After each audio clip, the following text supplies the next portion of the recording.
Hi అండి, కాకరకాయ కారం ఎలా చేయాలో చూద్దాం రండి. కాకరకాయ కారానికి 1/2 కేజీ అండి కాకరకాయలు అండి. ఇవి ఇలా నల్లగా ఉన్నాయే తీసుకోవాలి. తెల్లగా ఉంటే వాటిలలో కొంచెం నీరు ఎక్కువగా ఉంటుంది, నల్లగా అయితే చాలా బాగుంటుంది. ఇవి 1/2 కేజీ అండి. తీసుకొని ముందుగా కొంచెం వాష్ చేసుకోవాలండి. ఫస్ట్ కొంచెం సాల్ట్ వేసుకోవాలండి. సాల్ట్ వేసుకుంటే దాంట్లో ఏమన్నా ఉన్నాయి పోతాయి మనకి. సాల్ట్ వేసుకొని ఒక 10 మినిట్స్ ఇలా నాననిచ్చుకోవాలి. ఇలా నానబెట్టేసుకోవాలి. ఒక 10 మినిట్స్ ఇలా నాననివ్వాలి. ఒక 10 మినిట్స్ ఇలాగే వాటర్లో ఇట్లా వదిలేసేయాలండి. ఎందుకంటే దాంట్లో ఏమైనా చిన్న చిన్న క్రీములు అట్లా ఏమైనా ఉన్నా సాల్ట్ వేస్తే చనిపోతాయి. 10 మినిట్స్ సోక్ అయ్యాక ఇందులో వేసేసుకోవాలి. కొంచెం వాటర్ పోయేదాకా అలా పెట్టేసుకోవాలి. దీంట్లో ఇట్లా వాటర్ పోయినాక ఇలా వాటర్ పోయేదాకా ఒక 5 మినిట్స్ ఇలా వదిలేసేయాలి. ఇలాగే వాటర్తో క్లీన్ అయ్యాక ఇలా ఇలా పైన ఇలా తీసుకోవాలండి. మొత్తం ఏం గీకొద్దండి, ఇట్లా పైన తీసేసుకోవాలి. ఎక్కువ ఏం చేసుకోవాలి. ఇలా పైన బొట్టిమలు ఉంటాయి కదండి, వాటి వరకే తీయాలి, ఎక్కువ తీయొద్దు. ఇగో ఇలా పైన బొట్టిమల వరకే తీసేసుకోవాలి. ఇలాగే అన్నీ చేసుకోవాలి. ఇలాగే అన్నీ చేసేసుకోవాలి. మొత్తం తీసేస్తే దాంట్లో ఏముండదండి వేస్ట్. కాకరకాయలు వారానికి ఒక్కసారైనా అట్లా తినాలండి. చాలా మంచిది ఒంటికి. షుగర్ ఉన్న వాళ్ళకైతే ఇంకా మంచిది, లేని వాళ్ళు కూడా తినవచ్చు. ఇలా అన్నీ మనం ఇలాగే అన్నీ పైన ఇలా రాసుకోవాలి. పైన ఇలా గీకేసుకొని ఇలా చేసుకోవాలి. ఇలాగే అండి, ఈజీ అండి. ఇట్లా పైన అనేసి వచ్చేస్తుంది. కాకపోతే కొంచెం ప్రాసెస్ ఎక్కువ ఉంటుంది ఇది.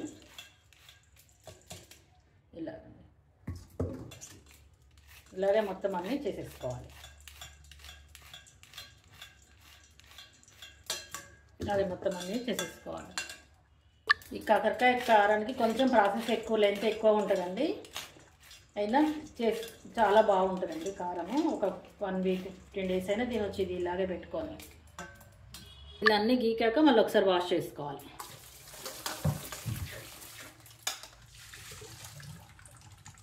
ఇలా ఒకసారి వాష్ చేసుకొని రౌండ్లో కట్ చేసుకోవడమేనండి. మొత్తం అన్నిటికీ ఇలా పైన పొట్టు తీసుకొని పెట్టుకోవాలండి. వాటికి కావాల్సిన పదార్థాలు చూపిస్తారండి. తగినంత సాల్ట్ అండి, కారము, కొంచెం కరివేపాకు, కొంచెం ఏమంటారు కొబ్బరి పొడి అండి. ఇది కొబ్బరి పొడి, ఎండు కొబ్బరి ఉంటుంది కదండి, మిక్సీకి వేసి పెట్టుకోవాలి, లేదా గీకైనా పెట్టుకోవచ్చు. ఎల్లుల్లిపాయలు అండి. ఎల్లుల్లిపాయలు మాత్రం పొట్టు తీయకుండా ఇట్లనే పెట్టుకొని కొంచెం కచ్చాపచ్చా దంచుకోవాలి. ఎక్కువ దంచొద్దండి. కొత్తిమీర అండి లాస్ట్లో కొంచెం కడిగి ఆరబెట్టాలండి, తడి లేకుండా చూసుకోవాలి. కాకరకాయలు ఇలా రౌండ్ కట్ చేసుకోవాలండి. మరి సన్నం కాకుండా మీడియం సైజు ఇంకా ఇలా ఉండాలండి. ఇంత మాత్రం ఉంటే చాలు. ఇంత మాత్రం ఉండాలి. రౌండ్సే కట్ చేయాలండి. ఇలా రౌండ్సే కట్ చేసుకోవాలి. ఇట్లా అడ్డం పొడుగు చేసామనుకోండి, అది ఎంత మంచిగా కుదరదు. ఇలా అయితేనే బాగా వస్తుందండి, తినడానికి కూడా బాగుంటుంది. మధ్యలో ఏదైనా గింజలు ఉన్నా కూడా వెళ్ళిపోతాయి. ఇలా కట్ చేసి ఇలా లేతగానే ఉన్నాయండి. గింజలు ఉన్నాయి అయితే మాత్రం గింజలు వేయొద్దండి. గింజలు వేస్తే మొత్తం మధ్యలో తగులుతూ ఉంటాయి. ఇలా కట్ చేసుకోవాలండి.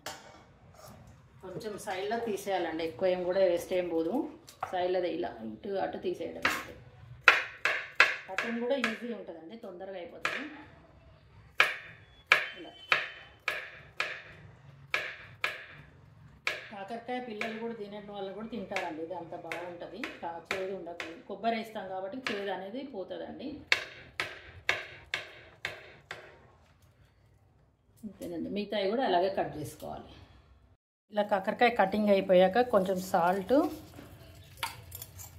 పసుపు వేసుకొని కొంచెం ఇలా బాగా కలపాలండి. కలిపేసి ఒక 15 మినిట్స్ అలా పెట్టాలండి. చెప్పాను కదండి ముందే, చాలా ప్రాసెస్ ఉంటుంది. ఇది చాలా టైం తీసుకుంటుంది, కానీ లాస్ట్కి మంచిగా టేస్ట్ ఉంటుందండి. ఇలా పెట్టేసి ఒక 15 మినిట్స్ ఇలాగ పెట్టేసేయాలండి. ఇది మ్యాగ్నెట్ అయ్యేలోపు అమ్మవారిని దర్శించుకుందాం రండి. అమ్మవారు అంటే గుడికి అనుకున్నారండో, ఇంట్లోనే పూజ చేసుకుంటూ మధ్యలో అమ్మవారికి దీపారాధన చేసినానండి. అమ్మవారికి ఏదైనా మన ఇష్టం నైవేద్యం ఏదో ఒకటి పెట్టి, నేను ఈరోజు బెల్లం ముక్క పెట్టానండి. అలాగే వాటర్ కూడా పెట్టాలి. మనం ఎలాగ తాగుతామో దేవతలకు కూడా అలాగే పెట్టాలి. రోజు మనం బొట్టు పెట్టిన అవసరం లేదండి. ఇలా పూలు ఒకటి మార్చుకుంటే సరిపోతుంది. పూలు మార్చుకొని ఇలా ఒత్తులు ఇలా కుందులు ఒకటి మార్చుకుంటే సరిపోతుందండి.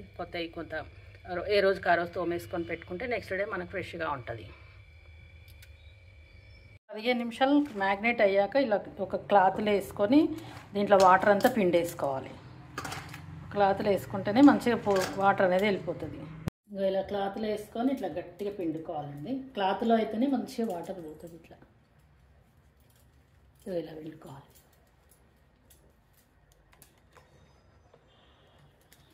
ఇలా గట్టిగా పిండేయాలి. ఎంత గట్టిగా పిండితే ఇట్లా. జెంట్స్ అయితే ఇంకా బాగా పిండుతారు, మనకు అంత బలం సరిపోదు కదండి. ఇలా గట్టిగా పిండేసేయాలి. చుక్క వాటర్ లేకుండా పిండేసుకోవాలి. ఇట్లా ఇది ఇలా వెళ్తుంది చూడండి. సాల్ట్ వేస్తాం కదండి, సాల్ట్ వేస్తాం కదా, అందుకని కొంచెం చేదు అనేది పోతుందండి. అందుకే సాల్ట్ పసుపు వేసుకోవాలి. మరి చేదున్నా తినలేరు కదా. ఇంకా ఇలా గట్టిగా పిండేసుకోవాలి వాటర్ వెళ్ళిపోయేంత వరకు. ఇలా చేతితో ఎంత పిండినా ఇలా వెళ్ళిపోదు వాటర్. ఇలా పిండేసుకోవాలి. ఇలా పిండేసేయాలి. చూడండి ఇంకా రావట్లేదు. అలా ఇలా పిండేసుకోవడం. ఇలా స్టవ్ వెలిగించుకొని కాకరకాయ డీప్ ఫ్రై కోసం ఇలా ఆయిల్ వేసుకోవాలి. డీప్ ఫ్రై చేస్తే నూనె ఎక్కువ పడుతుంది అనుకోకండి, ఇలాగే తక్కువ పడుతుంది. డైరెక్ట్గా ఒకేసారి అంతే చేసామనుకోండి ఆయిల్ ఎక్కువ పడుతుంది, మనకు ముక్కలకు కూడా ఆయిల్ ఎక్కువ పట్టుకుంటుంది. ఇలా అయితే అసలు పట్టుకోదు. నూనె కాగాక ఇలా కొంచెం కాగేంత వరకు ఆపేసి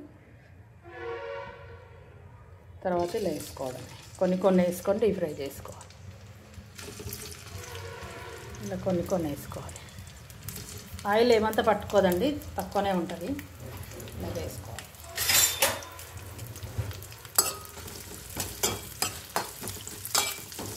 కొంచెం మగ్గేదాకా ఇలాగే ఉంచుకోవాలి. మూత పెట్టొద్దండి, మూత పెడితే మళ్ళీ వాటర్ జామ్ అవుతుంది. ఇలాగే ఉంచుకోవాలి. మగ్గే వరకు ఇలాగే ఉండాలి. ఇంకా సాల్ట్ చూసి వేసుకోవాలండి, ఎందుకంటే ఫస్ట్ మనం వేస్తాం కదా, ముక్కలకు బాగా పట్టుకొని ఉంటుంది. అందుకని సాల్ట్ మనం చూసుకొని వేసుకోవాలి. ఒకేసారి వేసుకున్నాం అనుకోండి ఎక్కువైపోతుంది. మధ్యలో ఇలా స్పూన్తో కలుపుతూ ఉండాలండి, లేకపోతే ఒక సైడ్ మాడిపోతుంది. మళ్ళీ పక్కన రైస్ కూడా కడిగి పెట్టేసానండి. ఈ కాకరకాయ ఫ్రై కాగానే అదొక 3 విజిల్లు వచ్చేస్తే అయిపోతుంది. చూడండి సగం మగ్గాయి. ఇలా కలుపుతూనే ఉండాలి. కొంచెం ప్రాసెస్ చెప్పాను కదండి, ప్రాసెస్ ఎక్కువ ఉంటుంది, కొంచెం టైం తీసుకుంటుంది మనకి. దీనికి కర్రీ చేస్తే పిల్లలు కూడా ఎవరు తినారండి, ఇదైతే పిల్లలు కూడా తినొచ్చు. కొంచెం చేదు అనేది ఉండదు.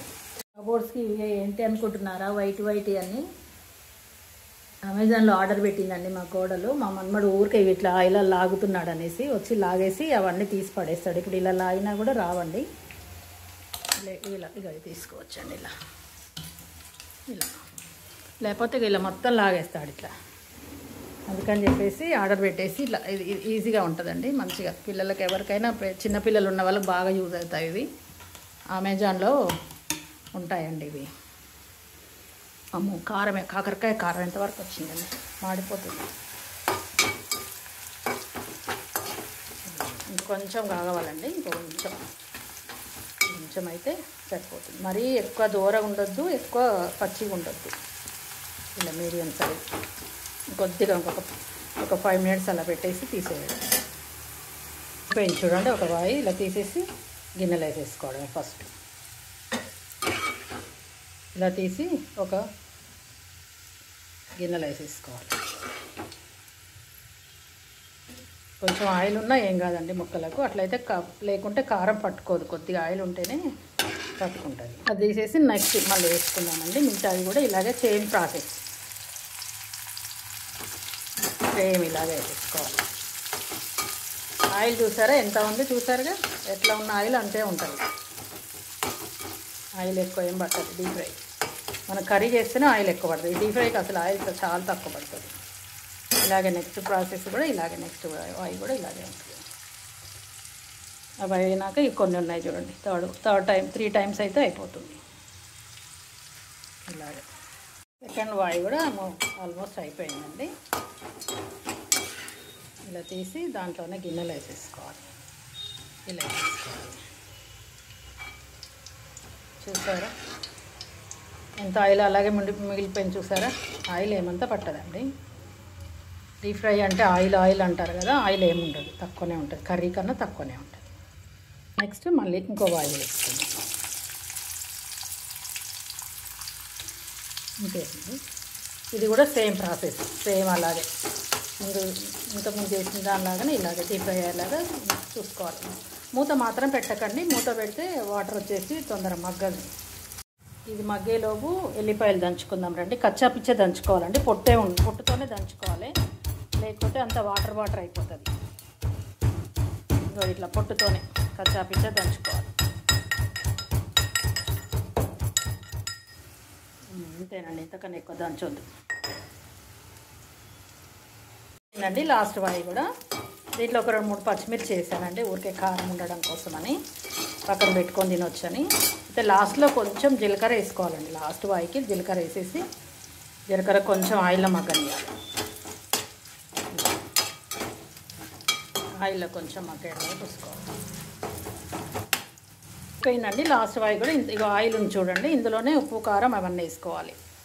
ఇందులోనే మిగతాయి కూడా వేసేసి, ఫస్ట్ చేసినవి కూడా వేసేసుకొని కొబ్బరి వేసుకోవాలండి. అందులోనే కొబ్బరి వేస్తే కొంచెం మనకు గ్రేవీ లాగా ఉంటుందని కొబ్బరి వేస్తానండి నేను. కొబ్బరి వేస్తేనే బాగుంటుంది. దాని తగ్గట్టు కారం వేసుకోవాలి. నేనైతే ఒక 3 స్పూన్లు వేస్తున్నాను. కాకరకాయ చేదు ఉంటుంది కదండి, కొంచెం కారం ఎక్కువనే పడుతుంది. మీకు టేస్ట్ తగ్గట్టుగా వేసుకోవచ్చు. నేను కొంచెం ఎక్కువనే వేస్తాను. వేసేసి కలపడమే, ఇలా కలిపేసుకోవాలండి. అలాగే ఎల్లిపాయలు కూడా వేసేసుకోవాలండి. కొంచెం ఎల్లిపాయ వేసాక కొంచెం మగ్గనియాలి, పచ్చివాసన పోయేదాకా కొంచెం వేసుకోవాలి. మళ్ళీ ఇట్లనే చూసారా, ఆయిల్ లేనేది చూడండి, ఆయిల్ అస్సలే లేదు. ఇట్లా ఎల్లిపాయలు పచ్చివాసన పోయేంత వరకు కొంచెం ఒక 5 మినిట్స్ అలా ఇలా తిప్పుతూ ఉండాలి. ఇలాగా కొంచెం ధనియాల పొడి కూడా వేసుకోవాలండి, కొంచెం అలాగా టేస్ట్ కోసం ధనియాల పొడి. ఎల్లిపాయలు ఇలా మగ్గిపోయాక కొంచెం కొత్తిమీర వేసుకోవాలండి. తడి లేకుండా చూసుకోవాలండి, కొత్తిమీర మాత్రం తడి ఉండద్దు. తడి ఉంటే కొంచెం మెత్తబడిపోతుంది అలా ముక్క. ఇలా వేసుకొని దింపేయడమేనండి. కరివేపాకు వేయడం మర్చిపోయానండి, అందుకే దీంట్లో మళ్ళీ డీప్ ఫ్రై చేసి అందులో కలిపేస్తాను. మీరు మాత్రం మర్చిపోకండి, నేను మర్చిపోయాను. ఇలా కలిపేసుకోవాలండి, అంతే.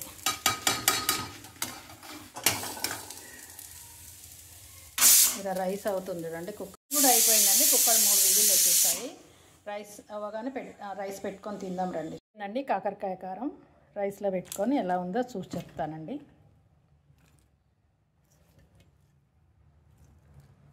వన్ వీక్ అయినా తినొచ్చండి. ఇది నిన్న చేసిన పాలకూర అండి, ఈరోజు తోడుపెట్టిన పెరుగండి. ఎప్పటికప్పుడు తోడుపెట్టుకుంటానండి.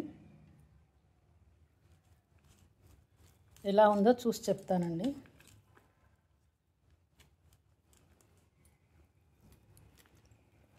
సూపర్ అండి, బాగుంది.